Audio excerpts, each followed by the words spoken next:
바울은요, 로마서에서 하는 이야기는 다른 이야기가 다른 내용이 아닙니다. 로마서라고 하는 편지글의 수신인은 누구냐면 로마 교회 교인들이죠. 로마 교회 교인들은 바울이 직접 가서 전도해가지고 개척하고 건축한 세운 그런 교회가 아닙니다. 로마 교인들은요, 아마도 백부장 고넬료, 예수님으로부터 칭찬을 받았던 고넬료가 유대에서의 파견 근무를 마치고 로마로 귀환했을 때에, 그러니까 중앙정부로 다시 이제 영전돼서 갔을 때에, 그때의 그 고넬료가 아마도 그 사람들을 불러 모아서 세운 교회가 로마 교회가 아니겠느냐라고 얘기를 하죠. 고넬료가 예수님으로 칭찬받은 것은 아니었죠. 예. 베드로가 이제 가서 세례를 주었었죠. 예. 그 고넬료에 의해서 개척되어진 교회가 로마 교회가 아니겠느냐라고 사람들은 추정하고 있죠. 그리고 이제 바울은 바로 그 로마 교인들을 향해서 편지를 쓰고 있는 거예요. 그런데 그 편지 내용이 무엇이냐 하면 이제 로마서이고요.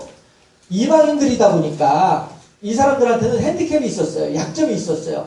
뭐냐 하면, 이거 우리는 유대인도 아니고, 또, 유대의 제사장들로부터, 랍비나 제사장이나 이런 사람들로부터 정식적으로 교육을 받은 사람들도 아니고, 우리들은 참 이게, 비록 하나님을 믿는다라고 하고는 있지만은, 이게 우리가 하고 있는 게 제대로 된 건지 잘 모르겠고, 이런 이제 여러 가지, 일단 예수 그리스도 복음이 좋아서 모이기는 모였지만, 무엇인가 이렇게 좀 이렇게 자존감이 결여되고 말이죠. 이러한 분위기의 교회가 바로 로마 교회였단 말이죠. 해서 바울은 바로 그 로마 교회의 교인들을 향하여서 자부심을 가져라 이거예요. 자부심을 가져라. 어떤 자부심이에요? 여러분들이요, 유대인들은 율법을 지켜야 구원을 받는다라고 얘기를 하고 있지만은 결국 그렇지가 않다. 하나님께서는 예전에는 율법을 통하여서 말씀하시지만은 이제는 예수 그리스도를 통해서 우리들에게 말씀을 하신다. 바울이 하는 말이요. 해서 그 예수 그리스도께서 우리들을 대신하여 십자가에 달려 돌아가셨고, 이제는 율법으로 인해서 우리가 구원을 받는 것이 결코 아니고, 율법이라고 하는 것은 우리가 얼마나 부족한지, 우리가 얼마나 나약한지, 우리가 얼마나 연약한지, 우리가 얼마나 무능한지, 이걸 깨달아 아는 것이 율법이고, 우리들은 결코 우리들 스스로는 구원받을 수 있는 자격을 전혀 가지고 있지 못하구나 하는 사실을 깨달아 알게 하는 것이 율법이다 말이죠. 해서 그러나 하나님께서는 율법을 통하여 이 세상에 있는 모든 사람들이 구원받을 수 있는 사람은 아무도 없다는 사실을 알려주신 하나님이신데, 이제 그 하나님께서 그렇게 해서 율법으로는 구원받을 수 없으니 하나님 어떻게 하면 좋아요? 내가 어떻게 해야 구원을 받을 수 있겠어요? 라고 울부짖고 외치는 사람들, 그 사람들을 향하여서 여기에 길이 있고 진리가 있고 생명이 있노라라고 하나님께서 가르쳐 주시는데, 그게 누구냐? 예수 그리스도다라는 거죠.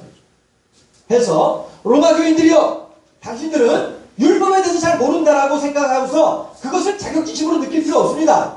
로마 교인들이요, 당신들에게 변변한 성경 교사하는 사람 없다고 해서 우리가 구원받지 못하면 어떻게 하지? 라고 하는 생각할 필요 없습니다. 사람이 많이 한다고 구원받는 것도 아니고, 율법을 잘 지킨다고 해서 구원받는 것도 아니고, 오직 우리가 구원받을 수 있는 방법이 있다고 한다면 오직 예수 그리스도의 십자가를 통하여서 우리들의 모든 죄가 사해졌다고 하는 사실, 이거를 믿는 사람이 구원받은 사람입니다 라고 바울이 로마 교인들에게 강조하고 있는 거예요. 우리들이 어떨까요? 우리들의 삶을, 우리들을 다시 돌아보게 되면요, 우리들도 마찬가지로 때로는 나의 모습을 생각을 할 때, 때로는 이렇게 누워가지고 오늘 하루를 이렇게 생각을 해볼 때, 때로는 방금 전에 이제 막 이제 밑에서 이제 막 혈기가 올라온 대로 막 회색기가 난 뒤에 이제 물 한 모금 마시면서 가만히 앉아가지고 다시 생각을 해볼 때, 이럴 때 우리들은 참 하나님 아버지 앞에서 부끄럽고 죄송스럽고 낯이 뜨뜻하여서 어찌할 바를 알지 못하는 그러한 순간들을 맞이할 때가 있잖아요. 그렇잖아요. 하나님께서는 그럴 때에 아이고 하나님, 이래가지고 내가 무슨 예수 믿는 사람이라고, 이래가지고 내가 무슨 교회 직분자라고, 이래가지고 내가 신앙생활하는 사람이라고, 아우 부끄러워서 제가 말을 못하겠어요. 바로 그 마음 가운데 하나님께서 역사하신다는 거죠. 바로 그 하나님을 향해서 부끄러워할 줄 아는 그 마음, 하나님을 향해서 염치를 차릴 줄 아는 그 마음이 어디서부터 시작되냐 말이에요. 나는 무능하고 하나님은 나를 사랑하고 계시고, 이거에 대한 아는 데서부터 하나님을 향한 염치가 시작되잖아요. 그렇죠? 예. 그러니까 하나님께서는 바로 그 마음 가운데 됐어, 이제 너는 거기에다가 예수 그리스도만 믿으면 돼. 따라하실까요? 예수 피. 이거만 믿으면 된다는 거예요. 그 염치를 하는 그 마음 가운데 예수 그리스도의 십자가의 사역만 믿으면 된단 말이죠. 그러면 구원받았다 이거죠. 아무 염려하지 말아라. 이게 로마서에서 이야기하는 구원의 핵심이에요. 또한 로마서뿐 아니라 우리 모든 로마 교인들과 같이 이방인된 우리들, 사실 이스라엘 유대인이 아니면 모든 사람들은 다 이방인들이잖아요. 그렇잖아요? 우리는 다 이방인들이에요. 예. 그럼에도 불구하고 하나님께서 이방인들을 구원시켜 주시는 이유, 우선 유대인들이 하나님 보시기에 급하긴 급하죠. 유대인들이 소중해요. 아무리 보더라도 한 치 건너 두 치인 거예요. 예, 똑같이 내가 품어주고 있는 우리 집안 사람들이지만은 내 자식이 있고 내 조카들이 따로 있는 거예요. 예, 그건 어쩔 수 없는 거 아니겠어요? 이게 사람의 본성인 거란 말이죠. 하나님께서도 마찬가지로 우선은 유대인이에요. 그 다음에 이방인들이란 말이죠. 물론 이방인들도 하나님을 사랑하시고 이방인들도 하나님의 피조물이기 때문에 구원에 합당한 사람들인 것은 분명하지만, 그럼에도 불구하고 하나님의 마음속에서는 이방인들보다는 그래도 유대인이 우선이란 말이에요.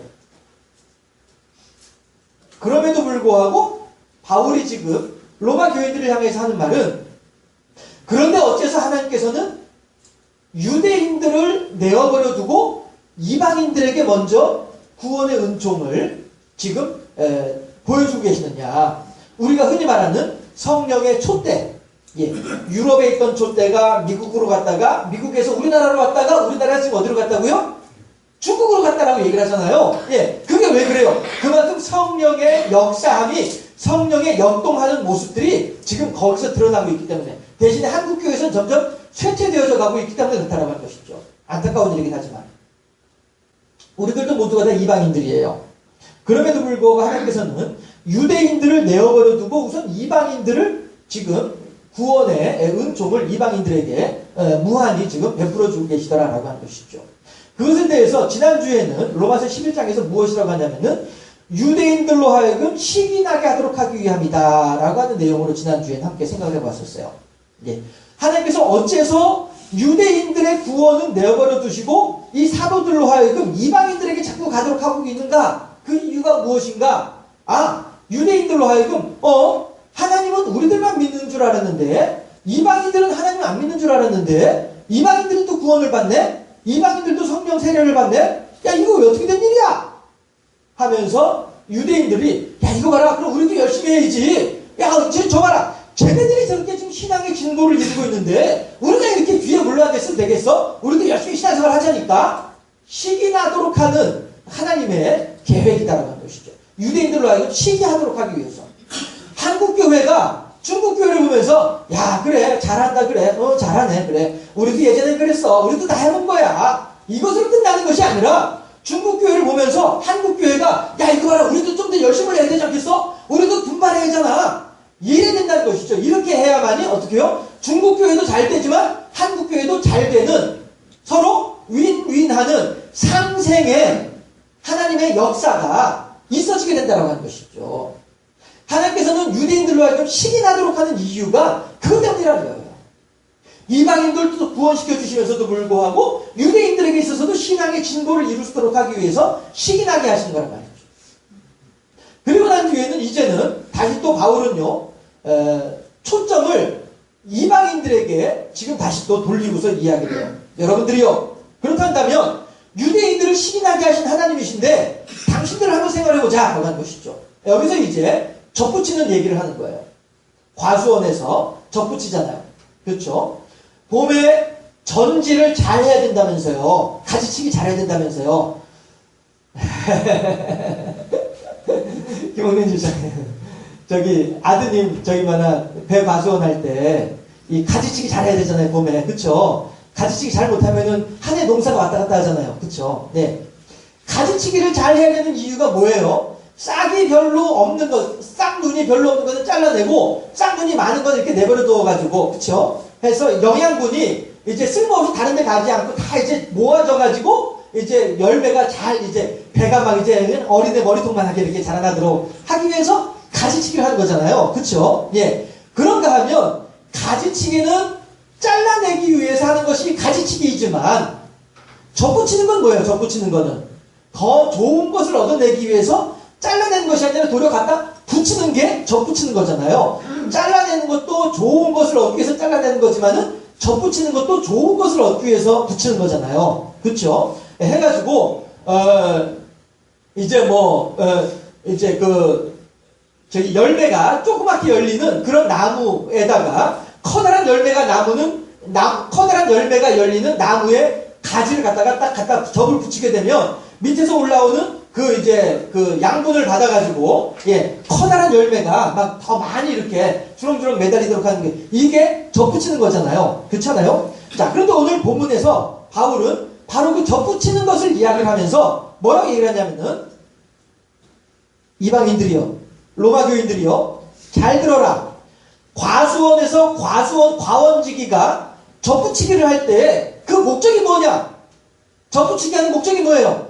더 좋은 열매를 더 많이 얻기 위해서 접붙이기를 하는 거잖아요.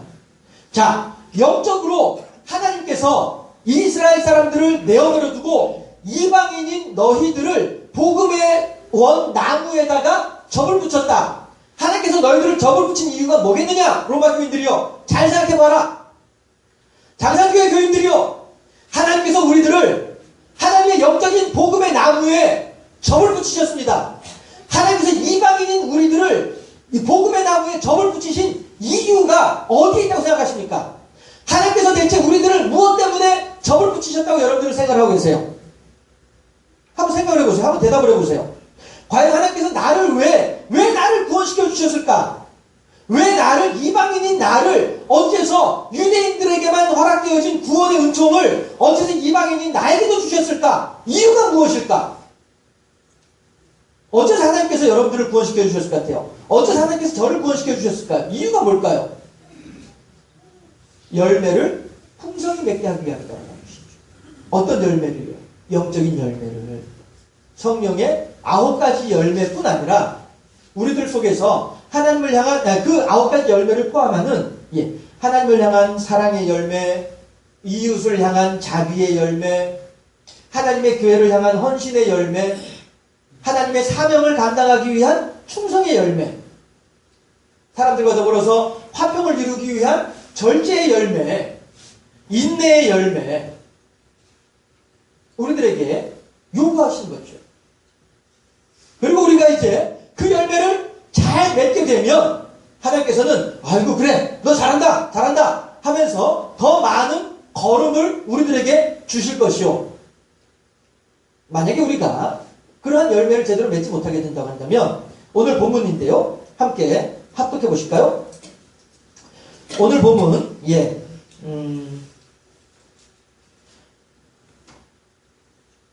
19절 20절 함께 합독해 보도록 하겠습니다.